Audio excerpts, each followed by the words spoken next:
தமிழ் உள்ளங்கள் அனைவருக்கும் இணைய வணக்கம். இது உங்கள் தமிழ் ஸ்டோர் சேனல். ஸோ இன்றைக்கி வந்து பார்த்தீங்கன்னா +2 முடிச்சுட்டு நிறைய பேர் இன்றைக்கி ரிசல்ட்லாம் வந்தாச்சு. ஸோ சிபிஎஸ்சி ஸ்டேட் போர்டு எல்லாருக்குமே ரிசல்ட் வந்தாச்சு.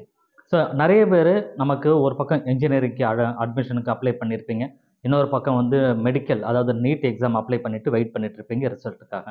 இதை தவிர்த்து ஸோ இது ரெண்டுமே மேக்ஸிமம் ஏதோ ஒரு சூழ்நிலையில் நமக்கு கிடைக்காத பட்சத்தில் வேறு ஏதாவது ஆப்ஷன் இருக்கா, வேறு என்ன +2 முடிச்சுட்டு படிக்கலாம் அப்படின்னு பார்க்கும்பொழுது நிறைய கோர்சஸ் இருந்தாலும் மெடிக்கல் துறை சம்மந்தப்பட்ட ஒரு கோர்ஸ் அப்படின்னு சொல்லப்போனால் இப்போ நாம் சொல்ல போகிற கோர்ஸ் அது என்ன அப்படின்னா bachelor of veterinary science. So இந்த பேச்சுலர் ஆஃப் வெட்டினரி சயின்ஸ் அப்படின்னு சொல்கிற இந்த கோர்ஸோட முக்கியத்துவம் என்ன, இதை படிக்கிறதுனால வேலை வாய்ப்புகள் எப்படி இருக்கும், இரண்டாவது இதனோட கட் ஆஃப் எந்த அளவுக்கு இருக்கும், லாஸ்ட் இயர் கட் ஆஃப் எந்த அளவுக்கு இருந்தது, ஸோ என்னுடைய கட் ஆஃபை நான் இப்போ எப்படி கால்குலேட் பண்ணுறது, இந்த மாதிரியான நிறைய விஷயங்கள் இந்த வீடியோவில் டீட்டெயிலாக உங்களுக்கு நான் சொல்ல போகிறேன். ஸோ அப் டு எண்ட் வரைக்கும் தவறாமல் இந்த வீடியோவை பாருங்கள், பார்த்து முடிச்சுட்டு லைக் பண்ணிவிடுங்க, உங்கள் ஃப்ரெண்ட்ஸுக்கும் இந்த வீடியோவை ஷேர் பண்ணிவிடுங்க. சரி, ஸோ அதற்கு முன்னாடி இன்னொரு ரெக்வஸ்ட் என்ன அப்படின்னா, நிறைய மாணவர்கள் அல்லது பேரண்ட்ஸ் வந்து பார்த்தீங்கன்னா அதாவது நியூ வியூவர்ஸ் நிறைய பேர் பார்க்குறீங்க. ஸோ சப்ஸ்கிரைப் பண்ணாமல் பார்க்குற மாதிரி நம்மளோட அனலிட்டிக்ஸில் பார்க்க முடியுது. ஸோ அதனால் எல்லாருமே சப்ஸ்கிரைப் பண்ணிக்கோங்க. அடுத்தடுத்த வீடியோக்கள் உங்களுக்காக காத்துக்கிட்டு இருக்கு. நீட் தொடர்பான அடுத்த வீடியோக்களும் கவுன்சிலிங் தொடர்பான விஷயங்களும் நம்ம தொடர்ச்சியாக கொடுப்போம். ஸோ இது உங்களுக்கு சப்போர்ட்டிவாக இருக்கும். சரி, இப்போ நம்ம சப்ஜெக்டுக்குள்ளே போயிடலாம். வெட்டினரி சயின்ஸ் அப்படின்னு சொல்கிறது வந்து பார்த்தீங்கன்னா நேரடியாக கால்நடைகளுக்கு மருத்துவம் பார்க்கின்ற ஒரு துறை அப்படின்னு நினைக்கிறோம். ஸோ அது மட்டுமே கிடையாது. ஸோ அது தொடர்பான சின்ன சின்ன ரிசர்ச் ஓரியன்ட் சம்மந்தப்பட்டதும் இந்த படிப்பில் தான் வருது உங்களுக்கு.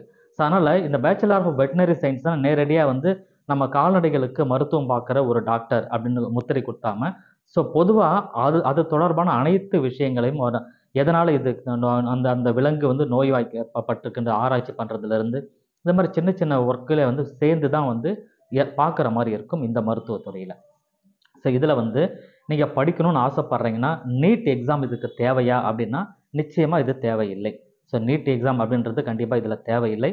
ஒரு விஷயம் நீங்கள் மனசில் வச்சுக்கோங்க, இது வந்து நம்ம எந்த துறையில் வருது அப்படின்னா நமக்கு வந்து தமிழ்நாட்டை பொறுத்த வரைக்கும் இன்னும் வந்து பிபிஎஸ்சியுடைய கவுன்சிலிங் இந்த டேனுவாஸ் அப்படின்னு சொல்லுவோம். ஸோ அதனுடைய கவுன்சிலிங் இன்னும் நமக்கு ஸ்டார்ட் ஆகலை. சரிங்களா? எப்போ நமக்கு ஸ்டார்ட் பண்ணுவாங்கன்னு பார்த்தீங்கன்னா பொதுவாக ஜூன் ஆகஸ்ட் இந்த மாதத்துக்குள்ளே நமக்கு நோட்டிஃபிகேஷன் கொடுத்து ரெஜிஸ்ட்ரேஷன் பண்ணுவாங்க. செப்டம்பர் மாதம் கவுன்சிலிங் நடக்கும். செப்டம்பருக்குள்ளே உங்களுக்கு கவுன்சிலிங் நடந்து முடிஞ்சிடும். அக்டோபர் மாதம் காலேஜ் ஓப்பன் பண்ணிவிடுவாங்க. ஸோ நார்மலாக யூஸ்வலாக நடக்கிற விஷயங்கள் இதுதான்.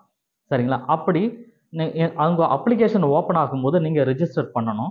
ரெஜிஸ்டர் பண்ணுறதுக்கு முன்னாடி உங்களோட கட் ஆஃபை நீங்கள் எப்படி கால்குலேட் பண்ணுறது அப்படின்னு நீங்கள் தெரிஞ்சுக்கோங்க. ஸோ கட் ஆஃபை நம்ம கால்குலேட் பண்ணணும் அப்படின்னா இந்த டேனிவர்ஸில் அப்ளை பண்ணி இந்த பிபிஎஸ்சி அப்படின்ற கோர்ஸோ அல்லது இதிலேயே வந்து பிடெக் கோர்ஸ் இருக்குது நமக்கு. பிபிஎஸ்சி அப்படின்னு அதை bachelor of veterinary science and animal husbandry அப்படின்னு சொல்கிற கோர்ஸு. ஸோ 5 வருடம் படிக்க வேண்டிய கோர்ஸ். ஸோ இதை தவிர்த்து உங்களுக்கு பிடெக் கோர்ஸ் இருக்குது தனியாக. Food technology, poultry technology, dairy technology அப்படின்னு சொல்லி அதிலே கொடுக்குறாங்க. ஸோ இதுலேயே நீங்கள் படிக்கலாம். இது வந்து என்ஜினியரிங் சம்மந்தப்பட்ட விஷயத்தில் வந்துடுது. ஸோ நான் சொல்கிறது இப்போ பெரும்பாலும் வந்து பிபிஎஸ்சியை மட்டும் நான் பேசிகிட்டு இருக்கேன். ஸோ இதில் நீங்கள் படிக்கணும்னா நீங்கள் பயாலஜி, ஃபிசிக்ஸ், கெமிஸ்ட்ரி இந்த 3 சப்ஜெக்ட் கண்டிப்பாக நீங்கள் படிச்சிருக்கணும். ஸோ +2ல் பயாலஜி, ஃபிசிக்ஸ், கெமிஸ்ட்ரி கம்பல்சரி படிச்சிருக்கணும். இதை கட் ஆஃப் கால்குலேஷன் பண்ணுறதுக்கு வந்து பார்த்தீங்கன்னா பயாலஜியில் நீங்கள் என்ன மதிப்பெண் எடுத்திருக்கீங்களோ 100க்கு என்ன மதிப்பெண் எடுத்திருக்கீங்களோ அந்த மதிப்பெண் அப்படியே வச்சுக்கோங்க. அது கூட ப்ளஸ்ஸு அது கூட நீங்கள் கெமிஸ்ட்ரியில் எவ்வளோ மார்க் எடுத்தீங்களோ அதை பாதியாக பிரித்து வச்சுக்கோங்க. அதாவது ஃபார் எக்ஸாம்பிள் 90 அப்படின்னா டிவைடட் பை 2 அப்படின்னு போட்டிங்கன்னா 45 வரும். அப்போ பயாலஜியில் இருக்கிற ஸ்கோர் என்னவோ 100க்கு அதை அப்படியே வச்சுக்கோங்க. ஃபிசிக்ஸோட மார்க்கை 2ஆல் டிவைட் பண்ணி அதை வச்சுக்கோங்க. கெமிஸ்ட்ரியோட மார்க்கை 2ஆல் டிவைட் பண்ணி அதை வச்சுக்கோங்க. ஸோ இப்போ டிவைட் பண்ணி வந்த ஆன்சர் இருக்கு இல்லையா, ஃபஸ்ட்டு வந்த ஃபுல்லாக இருக்கும் பயாலஜிக்கு. அது இல்லாமல் கெமிஸ்ட்ரி அண்ட் ஃபிசிக்ஸ் 2ஆல் டிவைட் பண்ணி வந்த ஆன்சர் 3த்தையும் ஒன்றா கூட்டினீங்கன்னா அதுதான் உங்களுடைய கட் ஆஃப்.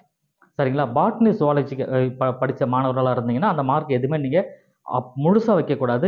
அந்த 4 சப்ஜெக்ட்டுமே அதாவது பாட்னி, ஜுவாலஜி, கெமிஸ்ட்ரி, ஃபிசிக்ஸ் இது எல்லாத்துலேயுமே 100க்கு எடுத்து அதை டிவைட் பண்ணி 2ஆல் டிவைட் பண்ணி எல்லாத்தையும் ஆட் பண்ணிங்கன்னா அதுதான் உங்களுடைய கட் ஆஃப். ஸோ உங்களுக்கு அண்டர்ஸ்டாண்ட் ஆகிருக்கும். அது வந்து 175, 185, 190, 192 எப்படி வேணால் வரலாம். ஸோ இதுதான் உங்களுடைய கட் ஆஃபாக அமையும்.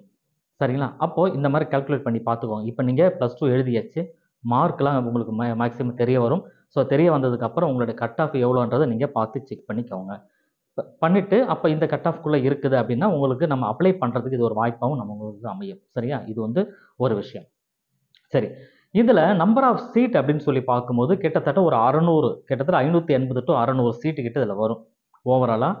மெட்ராஸ் வெட்னரி சயின்ஸ், சரிங்களா, மெட்ராஸில் ஒரு காலேஜ் இருக்குது, சேலம் இருக்குது, தேனி இருக்குது, தஞ்சாவூரில் இருக்குது. ஸோ இந்த மாதிரி ஒரு ஒரு இடத்துலையுமே, சென்னையெல்லாம் வந்து பார்த்திங்கன்னா ஒரு 100, 120 சீட்டு கிட்ட இருக்கும்.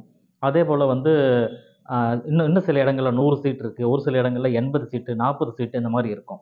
கிட்டத்தட்ட 580 to 600 சீட் வந்து உங்களுக்கு இருக்குது டோட்டலாகவே. பெரும்பாலும் எல்லாமே ஒரு கவர்மெண்ட் காலேஜில் தான் பெரும்பாலும் இருக்குது, ப்ரைவேட் காலேஜில் கிடையாது. ஸோ கவர்மெண்ட் காலேஜ்ன்றதுனால நம்பர் ஆஃப் சீட் ஒரு 600க்குள்ளே இருக்குது, 580 to 600 நினைக்கிறேன். ஸோ அதுக்குள்ளே தான் உங்களுக்கு சீட் இருக்கும். ஸோ நீங்கள் அப்ளை பண்ணிங்கன்னா இதுலேயும் வந்து 7.5% ரிசர்வேஷனில் வரும்.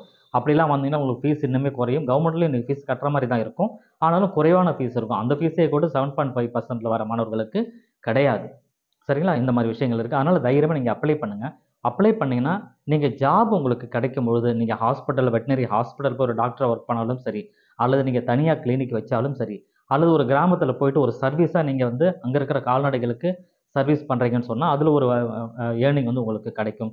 இந்த மாதிரி நிறைய விஷயங்களை உங்களால் செஞ்சுக்க முடியும், சரிங்களா. ஸோ இதெல்லாம் நீங்கள் செக் பண்ணி பார்த்துக்கோங்க.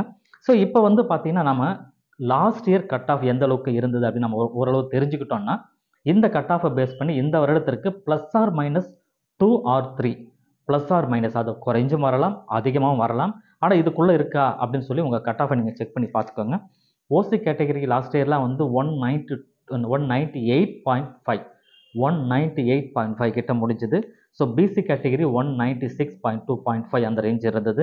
So BCM 192, then MBC category 195.6, then SC category 193, and SCA category 189.5, ST category 191. So இது வந்து பார்த்தீங்கன்னா ஓவராலாக லாஸ்ட் இயர் இருந்த கட் ஆஃப் கால்குலேஷன். கட் ஆஃபை எப்படி கால்குலேட் பண்ணுறது நான் உங்களுக்கு சொல்லியிருக்கேன், நீங்கள் செக் பண்ணி பாருங்கள். செக் பண்ணி பார்த்துட்டு இப்போ நான் லாஸ்ட் இயர் கட் ஆஃப் உங்களுக்கு சொல்லியிருக்கேன். இந்த வருடம் 2024க்கு என்னோட கட் ஆஃப் வந்து +or-3 வரலாம், அல்லது 4 வரலாம், ஏறலாம், இறங்கலாம். ஸோ மேக்ஸிமம் குறைஞ்சி வர்றதுக்குண்டான வாய்ப்புகள் இருக்கும் சீட்டு கம்மி அப்படின்றதுனால. ஏன்னா அவேர்னஸ் வந்து நிறைய மாணவர்களுக்கு இல்லாமல் தான் இருக்குது இன்னமும் இந்த கோர்ஸில். பொதுவாக வந்து ஐயோ கால்நடை மருத்துவராக நான் அனிமல்ஸுக்கு போய் நம்ம ட்ரீட்மெண்ட் பண்ணணுமா, அனிமல்ஸுக்கு போய் ஊசி போடணுமா அப்படின்லாம் யோசிக்கிறாங்க. ஆனால் ஒரு மருத்துவத்துறையில் ஒரு டாக்டருக்கு நிகரான ஒரு படிப்பு அப்படின்னு சொல்கிறதுனால தைரியமாக நீங்கள் இதை எடுத்து வச்சு படிக்கலாம். நீங்களும் ஒரு டாக்டர் அப்படின்னு தான் அழைக்கப்படுவீங்கன்றதை மனசில் வச்சுக்கோங்க, சரிங்களா. இப்போ நான் சொன்ன விளக்கங்கள் எல்லாமே உங்களுக்கு புரிஞ்சிருக்கும்னு நினைக்கிறேன்.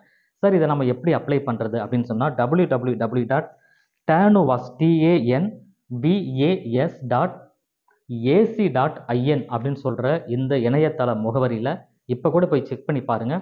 உங்களுக்கு டென்டேட்டிவாக ஒரு ஷெடியூல் வந்து கொடுத்துருப்பாங்க. அந்த டென்டேட்டிவ் ஷெடியூல் அப்படின்றது என்னென்னா, அதுதான் நான் ஃபஸ்ட்லேயே சொல்லிட்டேன் உங்களுக்கு. ஜூன் மாதம் பொதுவாக வந்து அட்மிஷன் நோட்டிஃபிகேஷன் வரும், அதை நீங்கள் வந்து ரிஜிஸ்டர் பண்ணணும். ஜூலை அண்ட் ஆகஸ்ட்டில் வந்து கவுன்சிலிங் நடக்கும். செப்டம்பர்லேயே கவுன்சிலிங் கம்ப்ளீட் ஆகிட்டு அக்டோபரில் நீங்கள் காலேஜில் போய் ஓப்பன் பண்ணுற மாதிரி, ஜாயின் பண்ணுற மாதிரி இருக்கும். ஸோ இதுதான் அந்த டானுவஸோடைய டீட்டெயில்.